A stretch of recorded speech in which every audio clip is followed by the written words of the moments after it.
Thank you for joining us for the daily learning in the book of Psalms, the book of Tehilim.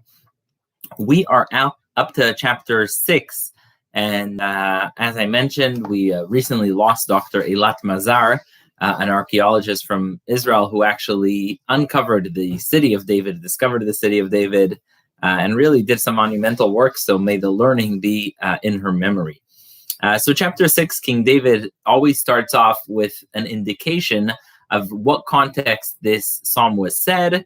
He always starts off with a indication of who was saying this. So he starts off Lamnatzech bin Ginot al Hashminit. He says this verse was said also by the conductor, the musical conductor. Bin Ginot, Negina means a musical tune. Al Hashminit, interestingly, Shmona means 8.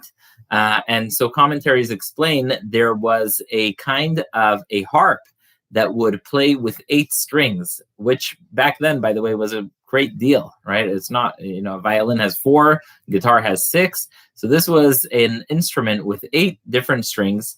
And this following chapter was said with this, along with this musical tool, Mizmor LeDavid.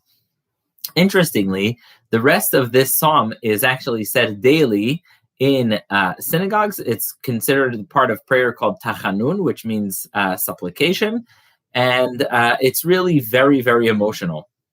In verse 2, King David says, Hashem al ba'apcha tochicheni. God, if you are going to punish me, don't do it at a time of wrath. Don't do it in a ferocious way. Rather, do it in a gentle way. Ve'al bechamatcha ti'asreini. When you are bringing upon me suffering that I deserve or that is coming to me, make sure you do so in a way that is not too forceful, because I will not be able to bear that. And then he goes on to say, God, please help me out of the situation that I'm in. He says, Choneini Hashem ki umlalani. God, I know I've got the suffering, so please let me, once I've taken the hit, please get me out of this, because I am really downtrodden. Rifa'eni Hashem. And then he says, God, please heal me from the wrath that you brought upon me.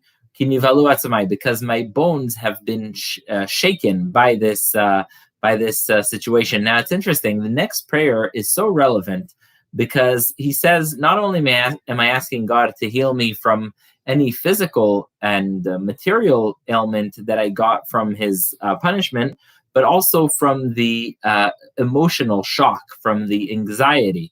God, I got very, very scared. I got very thrown off. I was terrified. And you, God, how long can you look without healing me? King David is very direct in his discussions with God. He's very, sometimes it could be even harsh. So he says, you, God, until when can I go through this? Shuva Hashem chaltza nafshi. God, please return and redeem my soul. Hoshieni leman chasdecha. Save me for the sake of your graciousness, of your goodness, of your kindness. Why? And this is also something King David repeats a lot. When you are no longer alive, you can't really do much. You can't serve God. You can't speak to God. You can't do any good for others. So he says, God, there is no memory of you in death.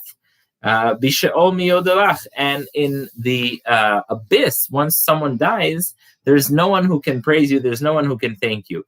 He says, listen, I am so pained by what I've done, by the pain I've been through, that I'm already working hard through my crying.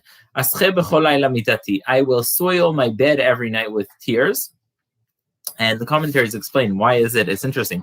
Why do people cry at night? Because A, no one's looking. B, it's a time you reflect on the whole day, on everything that happened.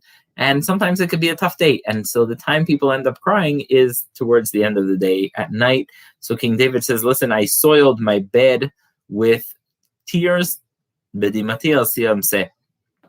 I have completely soaked my cradle, which is a term usually actually for babies, but he's saying I'm crying like a baby. And my eye has been removed from its place because of all the adversaries that I have, because of all those who seek to harm me, King David says. So he says, my eye has been removed from its place from the vast amounts of adversaries that I have. And so he says, God, please listen to my prayer because I've been crying so much. And then he goes on to say, and listen, all those who are seeking to harm me, I am so confident that God will help me. And he does this a lot. King David does this a lot in Psalms, where he is so confident that his prayers will be heard. He already speaks of them as they have already been accepted and executed. So he's saying, stay away from me, all those who seek to harm me. Ki shama Hashem kol bichi, because God has heard my cry. Shama Hashem tchinati, God has heard me beg. Hashem tfilati, God will take my prayers. So it's an amazing thing where King David is so confident in his ability to have his prayers heard. He's so confident in God's deliverance that he says, listen, you guys, you can go. God already accepted my prayer. May those who are my enemies find shame, and they will go back, and shortly, within a quick time, not only will they be defeated, but they will also be embarrassed that they have sought this way to attack God's chosen one, meaning David. So that is the entirety of the 6th chapter of Psalms, and I, God willing, hope to continue, God willing, tomorrow. And thank everyone who joined us for our daily learning, usually sometime between 12 and 1. I appreciate it. Your comments are welcome, and I thank you. Thank you so much, and wishing everyone a very, very, very good day.